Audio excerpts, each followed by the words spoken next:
오늘의 이야기가 여러분의 마음에 깊은 울림을 주고 삶의 본질적인 질문에 대한 해답을 찾는 여정에 작은 등불이 되기를 소망합니다.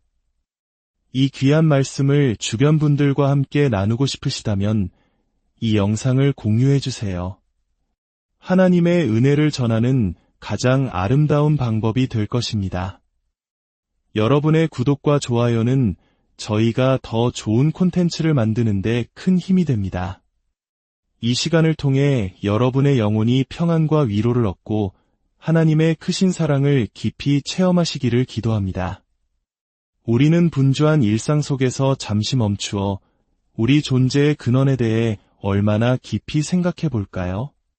오늘 저는 여러분과 함께 상상을 초월하는 하나님의 광대하심과 그분 앞에 선 우리의 모습을 성찰하는 시간을 갖고자 합니다. 혹시 필리핀이라는 나라의 인구가 얼마나 되는지 아십니까?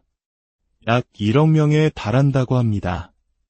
정말 어마어마한 숫자죠. 1억 명의 사람들이 한데 모여있는 모습을 상상해 보신 적 있나요? 아마 그 거대한 규모에 압도될 것입니다. 그런데 성경 요한계시록 5장을 보면 이보다 더 경이로운 장면이 묘사됩니다.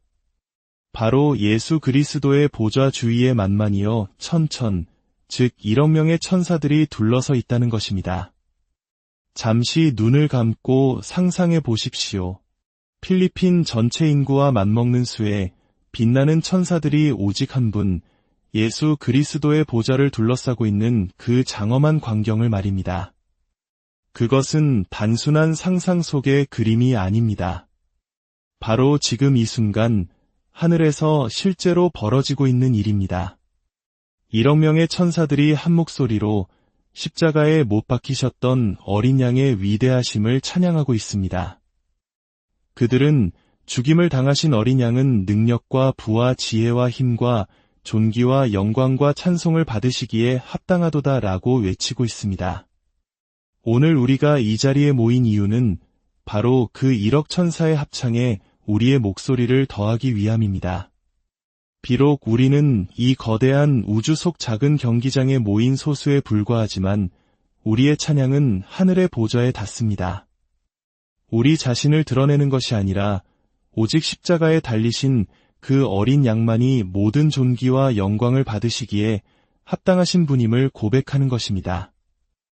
요한계시록 4장은 하나님의 보좌를 더욱 생생하게 묘사합니다. 그 보좌로부터 번개와 음성과 우레소리가 나고 보좌 앞에는 7 등불 켠 것이 있으니 이는 하나님의 7 영, 즉 성령을 상징합니다. 그리고 그 보좌를 둘러싼 1억 천사들, 그 모든 존재의 시선이 단 한 곳, 바로 그 보좌에 집중되어 있습니다. 그 보좌에 앉아 계신 분이 어떤 분이신지 잠시 생각해 보겠습니다. 지금 다 함께 깊이 숨을 들이쉬어 보십시오. 그리고 천천히 내쉬어 보십시오. 우리가 이토록 당연하게 숨을 쉴 수 있는 것은 바로 그분이 허락하셨기 때문입니다. 우리의 모든 호흡은 그분으로부터 온 선물입니다. 그분은 우리에게 단 한 번의 다음 호흡도 약속하신 적이 없습니다. 매 순간 그분께서 생명을 부여하고 계신 것입니다. 하늘 보좌에 앉아 1억 천사의 경배를 받으시는 그분께서 지금 이 설교를 듣고 있는 우리 각자의 생명을 주관하고 계십니다. 우리가 이 경기장을 무사히 걸어나갈 수 있을지 없을지도 오직 그분의 손에 달려 있습니다. 하늘의 천사들조차 그분께 의존하지 않고는 단 한순간도 존재할 수 없습니다. 그래서 그들은 쉬지 않고 그분을 찬양하는 것입니다. 성경 디모데전서는 오직 하나님만이 죽지 아니함을 가지셨다고 말합니다. 모든 생명은 그분에게서 비롯됩니다. 그분은 우리 모두를 지으셨고 그분이 허락하시기에 우리가 지금 숨쉬고 있습니다. 우리는 언젠가 모두 그분을 직접 뵙게 될 것입니다. 모세가 출애굽기에서 하나님께 주의 영광을 내게 보이소서라고 간구했을 때 하나님께서는 내가 내 얼굴을 보지 못하리니 나를 보고 살 자가 없음이니라고 대답하셨습니다. 생각해 보십시오. 피조물인 인간이 거룩하신 창조주의 얼굴을 직접 본다면 그 영광의 무게를 감당하지 못하고 즉시 소멸하고 만다는 것입니다. 우리가 하나님이라는 단어를 너무나 쉽게 사용하며 그 의미의 무게를 잊고 살 때가 많습니다. 우리가 말하는 하나님은 만약 지금 이 경기장의 지붕을 열고 그분의 얼굴을 우리에게 보이신다면 우리 모두가 즉시 죽을 수밖에 없는 그토록 압도적으로 거룩하고 영광스러운 분이십니다. 그분을 만나는 날, 그날은 우리 인생의 가장 충격적인 순간이 될 것입니다. 어떤 이들에게는 이 땅에서 경험했던 최고의 순간보다 100만 배는 더 감격스럽고 놀라운 순간이 될 것입니다. 잘하였도다, 착하고 충성된 종아라는 그분의 음성을 듣고 영원한 사랑의 품에 안기는 순간일 것입니다. 하지만 다른 이들에게는 인생 최악의 날보다 100만 배는 더 끔찍하고 무서운 순간이 될 것입니다. 내가 너를 도무지 알지 못하니 내게서 떠나가라는 그분의 말씀을 듣게 되는 영원한 고통의 시작이 되는 순간일 것입니다.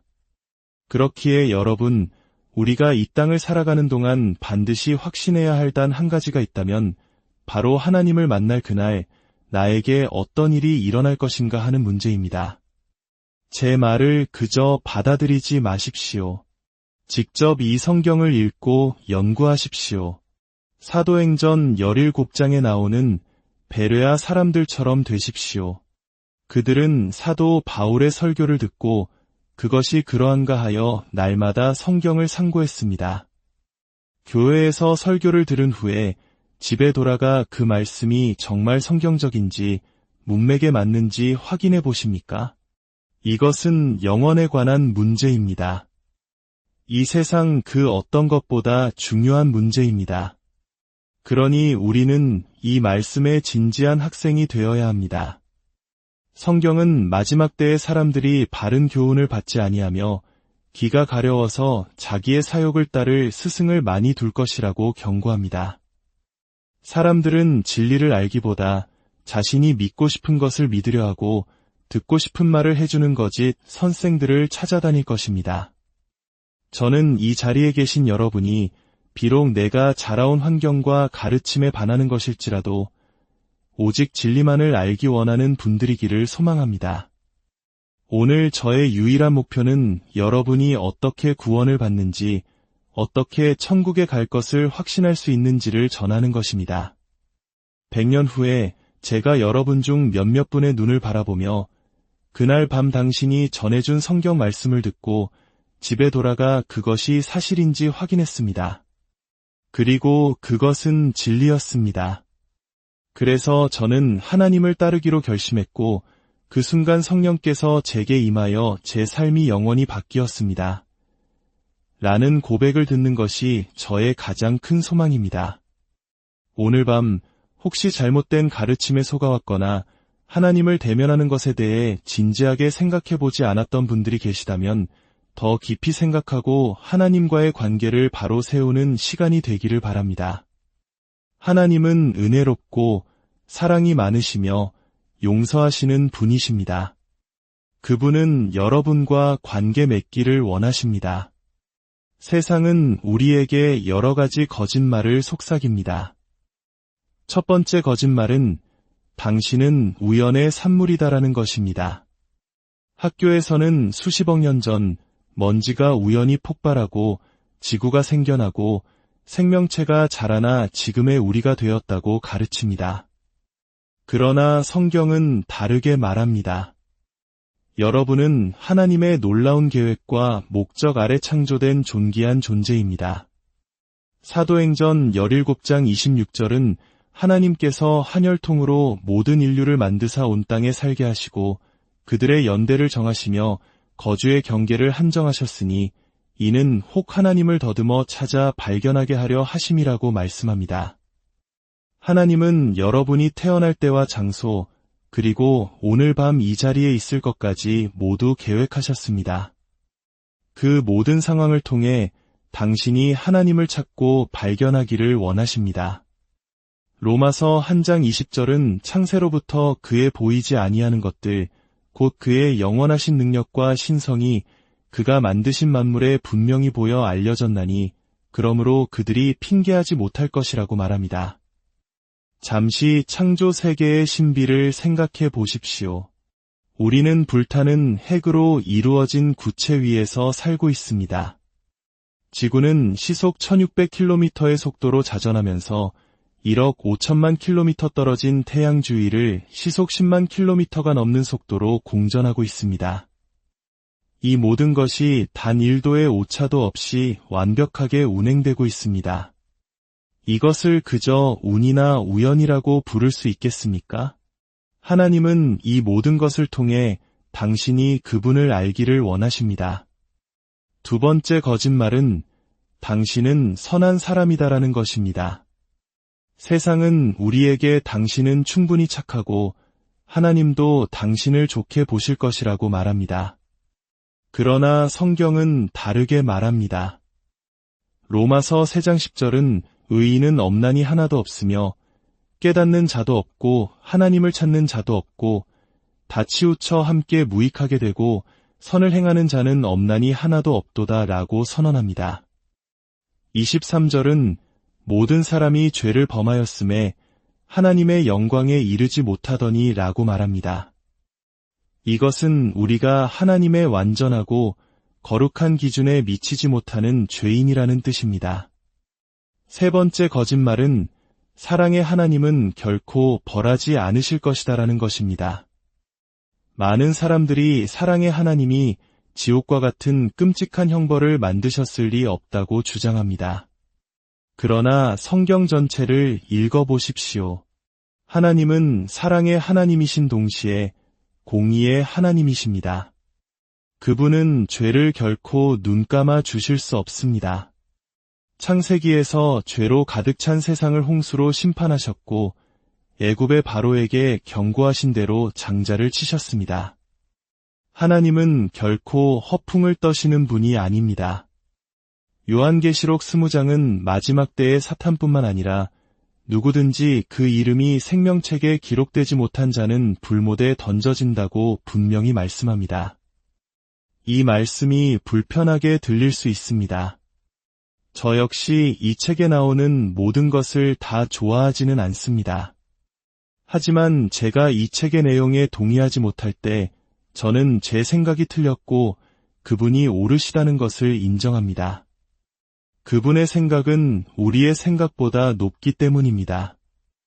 공의로우신 하나님께서 죄를 벌하셔야 한다는 것은 논리적으로 이해가 됩니다. 하지만 이 성경에서 제가 30년 넘게 예수를 따르면서도 여전히 이해할 수 없는 너무나 경이로운 구절이 있습니다. 바로 로마서 5장 8절입니다. 우리가 아직 죄인 되었을 때에 그리스도께서 우리를 위하여 죽으심으로 하나님께서 우리에 대한 자기의 사랑을 확증하셨느니라. 이것이야말로 정말 놀라운 진리입니다. 벌을 받아 마땅한 우리를 위해 하나님께서 대신 그분의 아들을 벌하기로 결정하셨다는 것입니다. 공의를 만족시키기 위해 죄의 대가를 치러야만 했지만 우리를 너무나 사랑하셨기에 그 대가를 당신의 외아들 예수 그리스도에게 지우셨습니다. 죄 없으신 그분이 우리를 대신하여 십자가에서 우리의 모든 죄를 짊어지셨습니다. 그리하여 우리가 그분 안에서 하나님의 의가 되게 하려 하심입니다. 이것이 복음입니다. 이것이 우리를 향한 하나님의 상상할 수 없는 사랑입니다. 네 번째 거짓말은 천국에 가는 길은 여러 가지다라는 것입니다. 세상은 어떤 종교를 믿든 진실하기만 하면 구원받을 수 있다고 말합니다. 그러나 사도행전 4장 12절은 단호하게 선언합니다.